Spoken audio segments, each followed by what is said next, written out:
Bonjour monde virtuel et bonjour à toi derrière ton écran. Bonjour Dominique. Bonjour.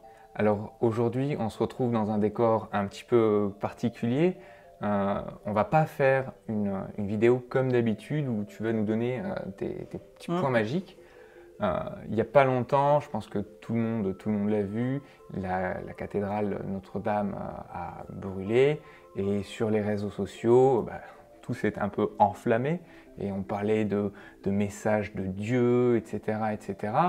Et ça m'a interpellé. Je me suis dit, tiens, il y a peut-être quelque chose à chercher, peut-être quelque chose à comprendre. Et on met aussi en place, avec Action Plénitude, une formation sur les mémoires akashiques. On nous a pas mal demandé qu'est-ce que c'est les mémoires akashiques. Alors Dominique, du coup, puisque c'est toi qui t'en occupes des mémoires akashiques, je te demanderais avec 4-5 mots, qu'est-ce que c'est les mémoires akashiques?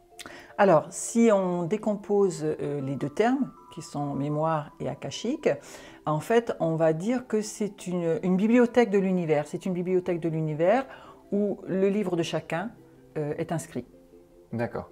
Et alors, est-ce que ça a une signification? C'est d'une langue particulière, mémoire akashique, ou c'est juste Alors, joli? c'est joli déjà, Je trouve. première chose. Mémoire, donc ce sont les annales, c'est tous les livres que tu vas trouver, d'où le terme de bibliothèque. Mais akashique, ça vient du terme akasha. Donc en sanskrit, ça veut dire c'est toute l'énergie qui est le constituant de toute vie. Donc ça vient de très très loin, oui, effectivement. C'est un petit peu comme la voyance, ou du coup, pas du tout, aucun rapport? Alors non, pas du tout, hein, pas du tout, dans le sens où dans la voyance, tu vas poser des questions très précises et tu vas t'intéresser à ce qui se déroule dans ta vie à l'heure actuelle. Dans les mémoires akashiques, en fait, ce qui est intéressant, c'est justement, on part du principe de la réincarnation, hein, puisque c'est un livre de vie qui te suit et qui suit l'évolution de ton âme. Et en fait, ce que l'on va regarder et les questions qu'on va poser dans les mémoires akashiques, puisqu'on pose des questions, les réponses que tu vas avoir par les gardiens des mémoires akashiques ou les guides, hein, ce sont deux termes utilisés, vont être en relation avec ton évolution d'âme. C'est-à-dire qu'effectivement, ce qui est intéressant, c'est de voir si dans telle vie, tu as vécu telle ou telle chose. Alors, savoir qui tu as été, honnêtement, c'est pas vraiment intéressant, hein. Je pense que, comme je dis souvent, des Cléopâtres, on en a des multitudes, mais c'est pas ça qui est intéressant. C'est plutôt de savoir qu'est-ce que tu as vécu. Et à partir de là, qu'est-ce qui est maintenant ou qu'est-ce qui émane maintenant à l'intérieur de toi? Parce que peut-être qu'en fait, il y a des choses que tu as vécues qui sont complètement résolues et d'autres qui ne le sont pas et qui justement te gênent. Alors donc c'est intéressant pour comprendre ce qui peut encore te blesser au jour d'aujourd'hui, qui fait qu'effectivement tu n'avances pas, tu es ralenti, tu es bloqué, mais aussi tout ton potentiel.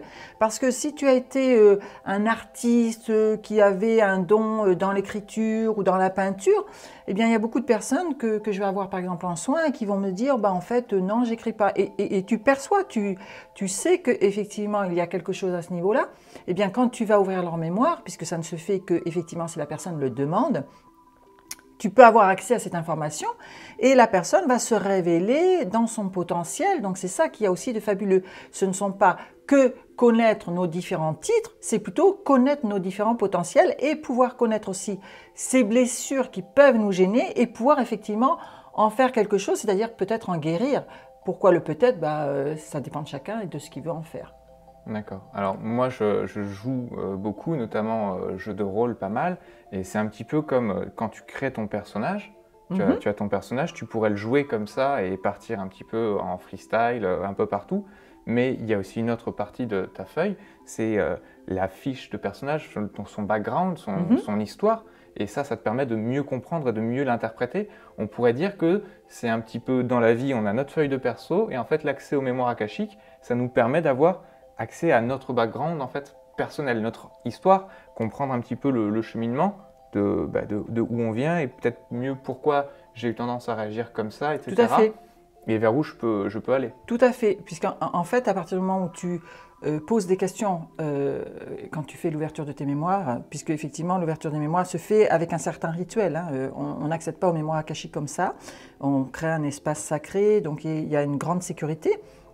Et ensuite, ça va te permettre puisque dans les mémoires akashiques, dans ton livre sont inscrits tous tes actes, toutes tes pensées, toutes tes recherches, donc vraiment ton essence.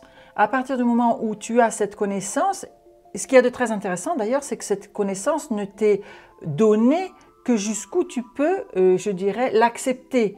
Il est évident que si te faire comprendre, ou en tout cas te donner une information dont tu ne sauras que faire, eh bien, à partir de là, c'est jamais intéressant de l'avoir, donc on ne te la donnera pas, d'accord? À certains moments, il faut savoir qu'effectivement, les guides ne donneront pas de réponse, tout simplement parce que tu n'es pas prêt à les entendre. Donc c'est en ce sens aussi que c'est très rassurant, hein, donc ça ne va jamais aller contre toi. Et il y a une chose qui est essentielle à l'intérieur de l'ouverture de ces mémoires, c'est que tu as toujours, bien sûr, ton libre arbitre. Donc ça, c'est vraiment quelque chose d'étonnant. Par rapport justement à ce dont tu parlais lorsqu'on fait des recherches et qu'on pose certaines questions avec d'autres techniques. Dans ce principe d'ouverture des mémoires akashiques, tu as toujours ce libre arbitre qui est préservé.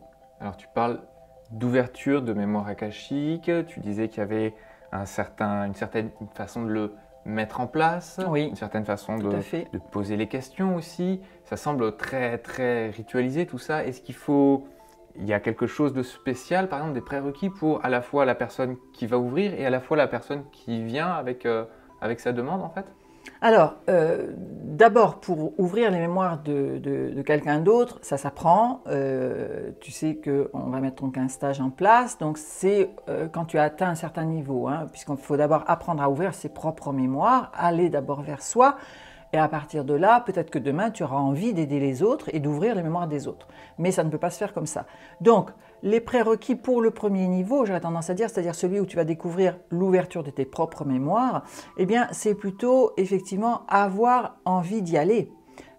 Parce que ce n'est pas toujours facile à certains moments de découvrir qui vit à l'intérieur de toi, parce que c'est un petit peu comme ça qu'on le perçoit au départ, c'est-à-dire cette partie peut-être sombre ou cette partie qu'on ne connaissait pas mais qu'on sentait à l'intérieur de soi et qui peut quelque part nous gêner. Et en fait, à partir du moment où tu réalises, je dirais, non pas simplement une partie de toi, mais toute ton essence, waouh, je peux t'assurer qu'effectivement, tu vis nettement mieux parce que tu vis en accord avec toi. Donc, le vrai prérequis, il est là. Après, est-ce que tu veux qu'on ouvre tes mémoires? Ça, c'est quand tu deviens praticien et c'est encore autre chose.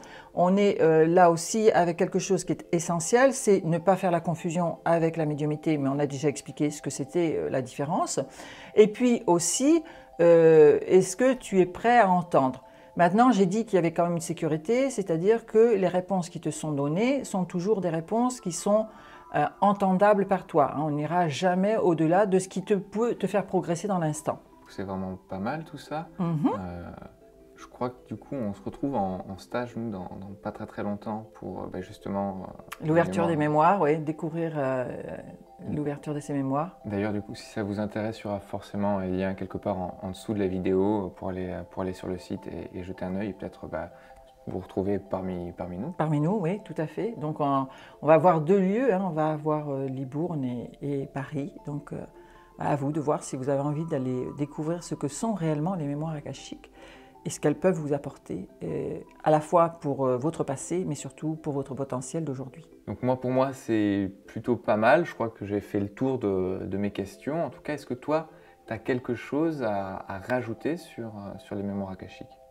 Alors si je devais donner une phrase pour clôturer cette petite vidéo, je dirais tout simplement que les mémoires akashiques, c'est un merveilleux outil pour aller à la rencontre de soi, le vrai soi, et surtout découvrir que, bien sûr, on parle toujours de sa mission de vie, mais en fait, on en a certainement plusieurs, puisqu'on évolue, on progresse.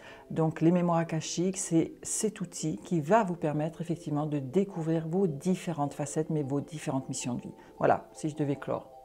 Je trouve que c'est plutôt pas mal comme conclusion. Merci Dominique. Merci à toi, merci à vous. Si vous avez des questions, des interrogations auxquelles on n'a pas répondu, il ne faut pas hésiter. En dessous, il y a la section commentaires, elle sert à ça.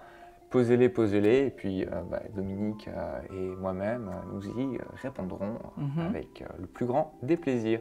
On se retrouve mercredi prochain. À bientôt. À bientôt.